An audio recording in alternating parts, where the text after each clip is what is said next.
قبروں کو بوسہ دینا کیسا ہے، ان کو چومنا چاٹنا کیسا ہے؟ تو دیکھیے، بزرگان دین سے عقیدت و محبت کے بارے میں طریقہ یہ ہے کہ ان حضرات کے بارے میں دل میں عقیدت و محبت کے جذبات رکھیں، ان کی تعلیمات، ان کی وصیتوں پر عمل کریں، ان کے رفع درجات کے لیے دعا کیا کریں، مگر ان بزرگوں کی عقیدت و محبت میں قبروں کو بوسہ دینا، عقیدت و محبت میں ان کا طواف کرنا،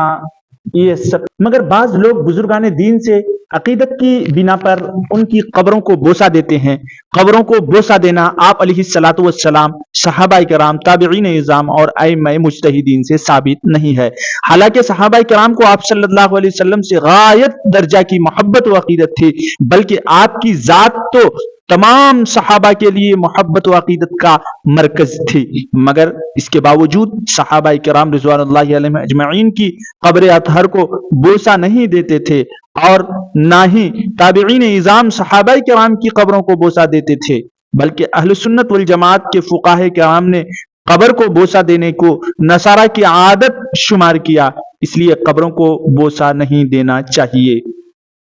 زیارت قبور کے وقت مستحب یہ ہے کہ قبلہ کی طرف پیٹ کر کے میت کی جانب منہ کر کے کھڑا ہو، صاحب قبر کو سلام کرے اور قبر کو نہ ہاتھ لگائے اور نہ اس کو بوسہ دے اور نہ اس کو چھوئے، اس لیے کہ یہ نصارہ کی عادت ہے۔ نیز اہل سنت والجماعت کے مسلم پیر طریقت حضرت محی الدین شیخ عبد القادر جیلانی رحمۃ اللہ علیہ قبروں کی زیارت پر جانے والا قبر پر ہاتھ نہ رکھے، نہ ہی قبر کو بوسہ دے، یہ عمل یہودیوں کا ہے۔ الغرض اہل سنت والجماعت کے فقہاء کرام کے نزدیک قبر کو بوسہ دینا جائز نہیں ہے، بلکہ یہ نصارہ کی عادتوں میں سے ہے۔ اب وہ حضرات ذرا اپنے بارے میں سوچیں جو قبروں کو بوسہ دے کر گناہ کا ارتکاب کرتے ہیں اور اپنے آپ کو ثواب کا کام کرنے والا شمار کرتے ہیں، جبکہ فقہاء کرام نے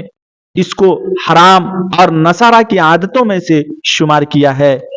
اللہ تعالی عمل کی توفیق